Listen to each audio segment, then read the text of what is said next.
ప్రభు అయిన యేసుక్రీస్తు నామమున కూడి ఉన్న బిడ్డలందరికీ వందనాలు తెలియజేసుకుంటూ ఉంటున్నాను.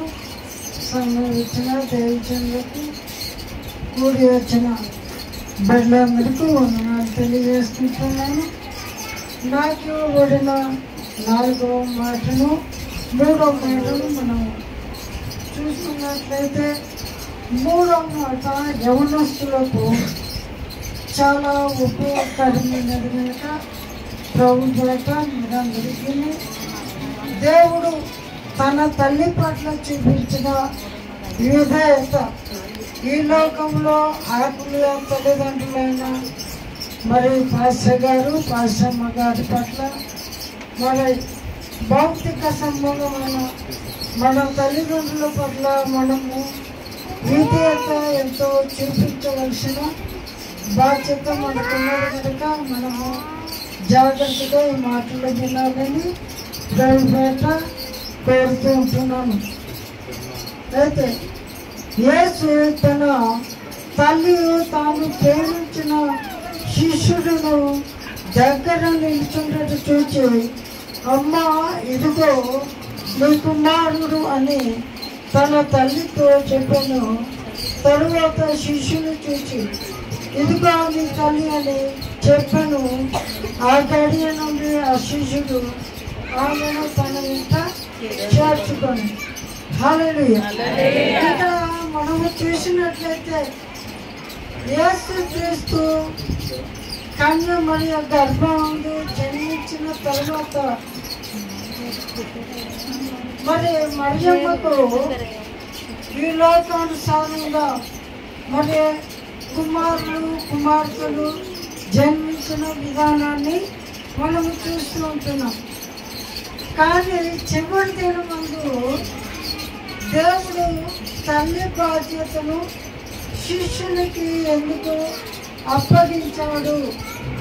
శిష్యునికి తన ఇంట తన తల్లిని చేర్చుకొని ఇది మొదలుకొని ఏమిడా నీ తల్లి, ఏమను బాధ్యతగా చూసుకోవాల్సింది నీవే అని ఎందుకు అప్పగించాడు అని మనము జాగ్రత్తగా చూసినట్లయితే ఆ దినాలలో రోమ ప్రభుత్వం వారు ఒకరికి శిల్వ శిక్షను విధించారంటే అదేంతో అవమానకరముగా భావించేవారు.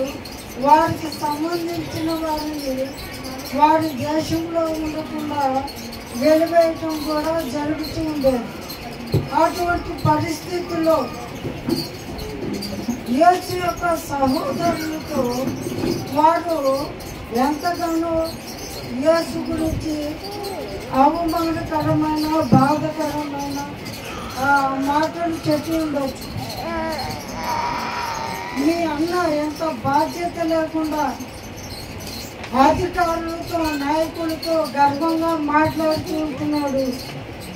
వారు చెప్పేదంతా వేస్ట్ అని, అది కుదరదని నేను నీకు నూతనమైన మాటను నూతనమైన బాధ్యతను అప్పగిస్తున్నాను.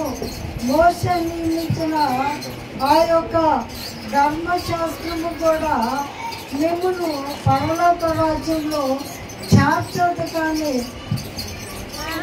నేనే మార్గము సత్యము జీవమును కనుక నన్ను వెంబడించి నేను చెబుతున్న మాటలను మీరు గాయకొనినట్లయితే పరలోకంలో తండ్రితో కూడా మీరు కూడా ఉంటారు అని యేసుక్రీస్తు వారు బోధిస్తుంటున్నాడు. మీ అన్న ఇంత దురుసుగా ఎందుకు ప్రవర్తిస్తూ ఉంటున్నాడు? ఇంత కఠినంగా ఎందుకు ప్రవర్తిస్తూ ఉంటున్నాడు? ఈ యొక్క దేశం యొక్క మర్యాద ఇటువంటి ప్రవర్తన కలిగిన వారిని ఈ దేశంలో నుండి వెలివేస్తారని మీకు తెలియదా? మీ అన్నని జాగ్రత్తగా ఉంచుకోండి అని ఎన్నో విషయాలు చెప్పి ఉండొచ్చు.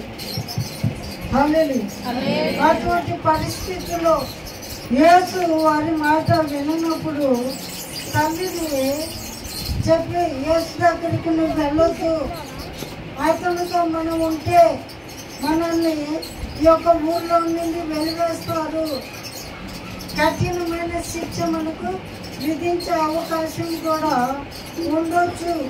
కాబట్టి అతని దగ్గరికి నువ్వు వెళ్ళినట్లయితే యేసుతో నువ్వు సహవాసము కలిగి ఒక కుమారుడని అతని మీద ప్రేమ చూపించినట్లయితే మాతో నీకు ఎటువంటి సంబంధము ఉండదు అని తల్లిని కూడా బెదిరించి ఉండొచ్చు.